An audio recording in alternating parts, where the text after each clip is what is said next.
turn to Proverbs 6:11. This is the last verse in this series of verses dedicated to the sluggard. It says, "So shall thy poverty come as one that travelleth, and thy want as an armed man." And the context of this, of course, is verses 9 and 10. "How long wilt thou sleep, O sluggard? When wilt thou arise out of thy sleep? Yet a little sleep, a little slumber, a little folding of the hands to sleep." And then our verse, "So shall thy poverty come as one that travelleth, and thy want as an armed man." So let's look at that first clause there. "So shall thy poverty come as one that travelleth." So sleeping excessively leads to poverty. Proverbs 20 and verse 13. Proverbs 20:13 says, "Love not sleep, lest thou come to poverty. Open thine eyes, and thou shalt be satisfied with bread." And we'll get back to that verse here in just a second.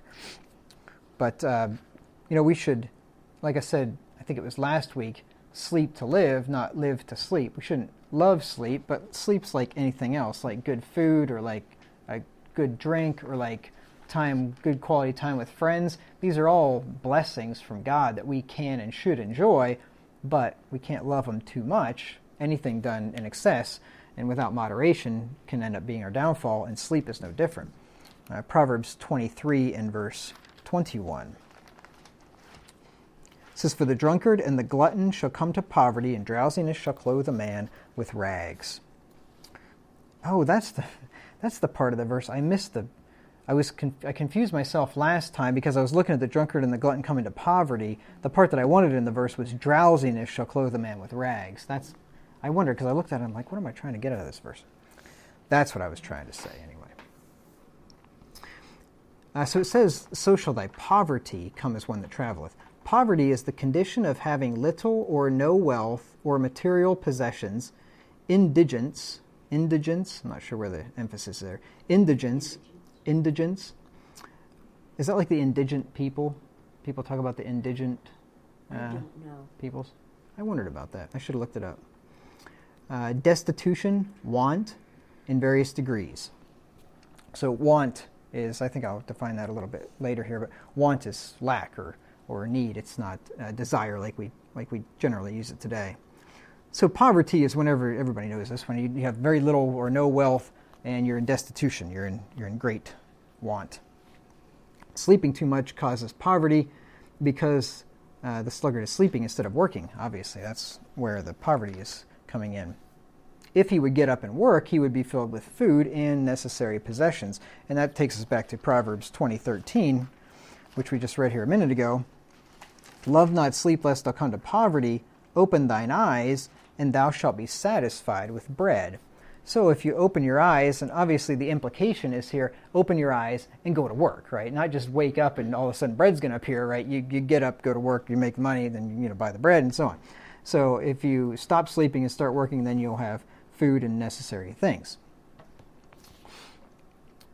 So the poverty of the sluggard will come, as this verse tells us, as one that travelleth. To travel, and I put the first definition in there, and I guess I will read it just for the sake of it, but I always like to do that. If I'm using a secondary definition, I like to put the first one in there just so you know that I'm not cherry picking and just picking the definition that I feel like. Apparently, travel must have originally basically just been a different spelling of travail, because as we'll see here, it means primarily to torment, distress, to suffer affliction, to labor, toil, to suffer the pains of parturition. And then it says, "see travail." That is not how the word is being used here at all. It's being used in the number 2 sense, which means to make a journey, to go from one place to another, to journey. And it can be used figuratively as well, it says. So this poverty of the sluggard is going to come like one that travelleth, like one that's making a journey, or he's coming from one place to another. And if you think about it, travelers, especially in biblical times, would show up unexpectedly. Imagine in biblical times, you're not calling on your cell phone when you're 15 minutes out, right? You're not even calling the day before you leave. And you could send a letter, maybe, I suppose, but you'd have to send a letter weeks in advance before you ever got there, and then you still wouldn't really know exactly when the guy is going to show up, because who knows how the traveling would go. So in those days, when a traveler showed up, you were not expecting him. And I got a couple of verses here which will prove that for you. 2 Samuel 12 and verse 4. 2 Samuel 12, verse 4. It would have been interesting to live in the old days where you might just be at home, just sitting there, enjoying a meal. Somebody knocks on the door, and here's Cousin Joe from Indiana, and he's been traveling 3 weeks to get here, and you didn't even know it. And just give him a bedroom, and he'd stay for a week or so and be on his way. Hopefully you didn't head out to see someone else when he was on the way. Right. You didn't go see Cousin Sally. Right, exactly. Come with 6 kids. Yeah, right. 2 Samuel 12 and verse 4. This is a hypothetical account here. When Nathan told David about the rich man that came into town, was it there was a traveler came unto a rich man, and the rich man didn't have anything to give him, and so this didn't actually happen, but he told the story because it was something that could have happened. It was totally believable. It says, "And there came a traveler unto the rich man, and he spared to take of his own flock and of his own herd to dress for the wayfaring man that was come unto him, but took the poor man's lamb and dressed it for the man that was to come." So the story here was the poor man had this little lamb that he loved so much, and he slept with it in his bed and everything. It was like his little pet. Well, people sleep with their dogs, right? And so he just loved this lamb, just like a dog, like people would love their dog. And the wayfaring traveler comes to the rich man, and the rich man doesn't take his own lamb. He goes and takes the poor guy's lamb and slays it and feeds him with it. And David was incensed. He was angry. He said, "The man that did this shall die." And then Nathanael said, "Thou art the man. You took another man's lamb," in other words. You could have had anything you wanted, and you took some other guy's wife. But the point is here, the traveler just showed up, and he wants fed. You weren't even expecting him. It's like Jesus talked about with the friend that was banging on the guy's door because a friend of his came over at midnight and he didn't have any food to give him, and he wanted him to give him a loaf of bread. And I guess in those days you were pretty much expected to feed somebody if they showed up, even at midnight. And then Job 31 and verse 32 will give you one more example here. Job 31, 32.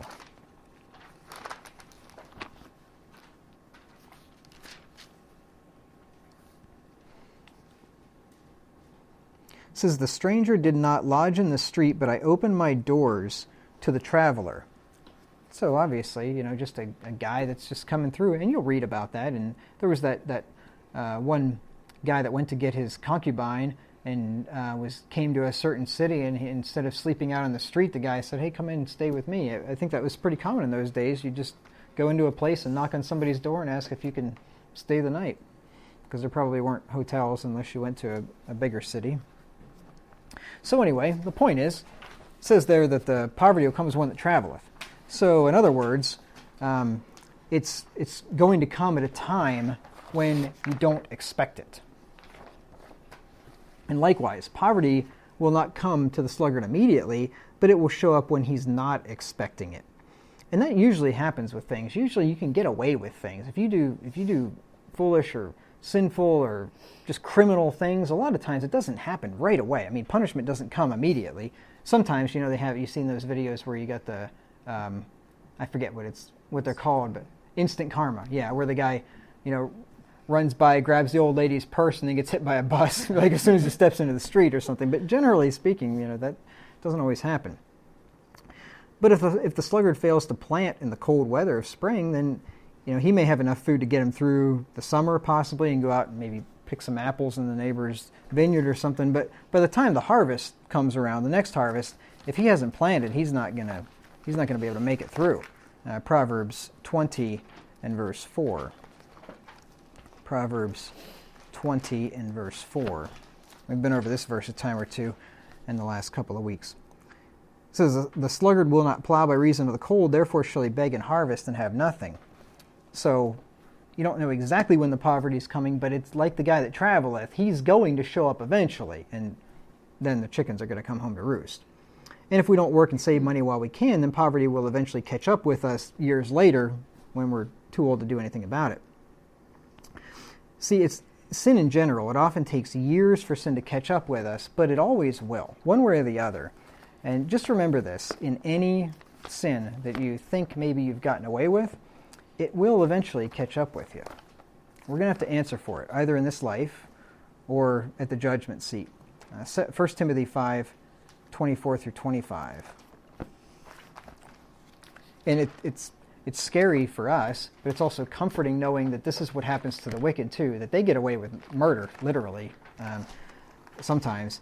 But there is judgment coming. Either it'll happen now or it'll happen later, but they're not going to get away with it. 1 Timothy 5:24 through 25. Says, some men's sins are open beforehand, going before to judgment, and some men they follow after. Likewise also, the good works of some are manifest beforehand, and they that are otherwise cannot be hid. So it's the same way with good and bad works. Sometimes bad works are punished right away, beforehand. Sometimes they follow after. You wait till you get to the judgment seat. Sometimes good works are rewarded soon afterwards. You do something good, and you get blessed for it. You get a reward. But sometimes nobody knows, nobody notices, and you might foolishly think, well, that was a waste of time. I didn't even get rewarded for that. But you get rewarded at the judgment. And Jesus talked about that. At the second coming, everybody will receive for his deeds, whether he's done good or evil. And then look at Galatians 6 and verse 4.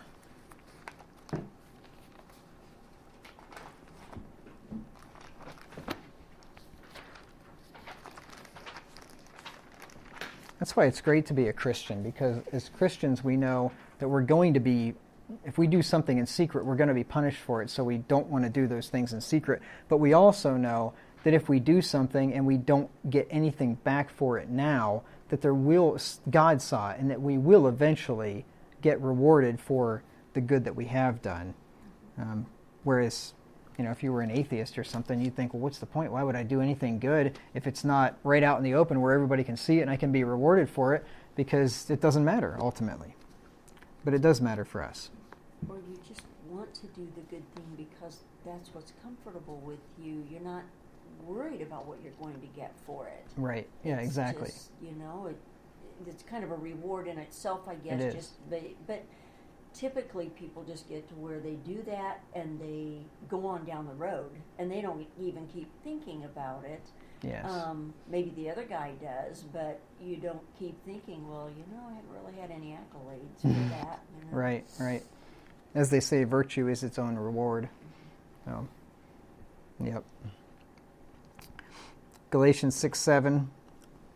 Now this has a dual application here. It has a natural primary application, which we never use this verse for, but it actually does work. It says, be not deceived, God is not mocked, for whatsoever a man soweth, that shall he also reap. So literally, if you don't sow and you don't plant in the spring, you are going to reap nothing, right? If you don't do any work, you are not going to reap. Now, obviously, we use this in a figurative context, always, that you will sow what you reap. If you sow sin, you are going to reap punishment. You're going to reap judgment eventually. So it says, so shall thy poverty come as one that travelleth, and thy want as an armed man. So the sluggard will be left in poverty, is what this verse is telling us, because want means, and I'm going to jump down to number 2 here, because the first one went out of usage in 1400. It means deficiency, shortage, lack of something desirable or necessary. It's the state of lacking the necessaries of life, penury, which is another word for poverty, destitution, also the condition of lacking food, famine, starvation. It means to come to want, to be reduced to penury. If I remember, let's see if I remember right. In Luke chapter 15,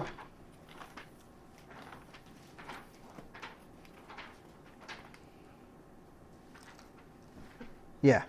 Luke 15 and verse 14 says, this is the prodigal son, when he got his living and then went and spent it with riotous living. It says, and when he had spent all, there arose a mighty famine in that land, and he began to be in want, in poverty and destitution. So much so that he was willing to eat the husk that he did feed the swine. Now that's what I call poor.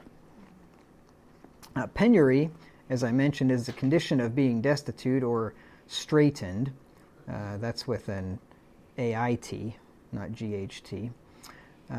Straitened in the necessaries of life, destitution, indigence, want, poverty. And destitution is down in number 3, is the condition of being abandoned or left helpless, of being deprived or bereft of anything, the condition of wanting or being lacking. It is the condition of being destitute of resources, want of the necessaries of life. So thy want, thy poverty, in other words, will come as an armed man. So it comes as one that travelleth, and so that means you don't know when it's going to show up, but it's going to show up. As the traveler shows up, he is going to show up eventually. But it also comes as an armed man.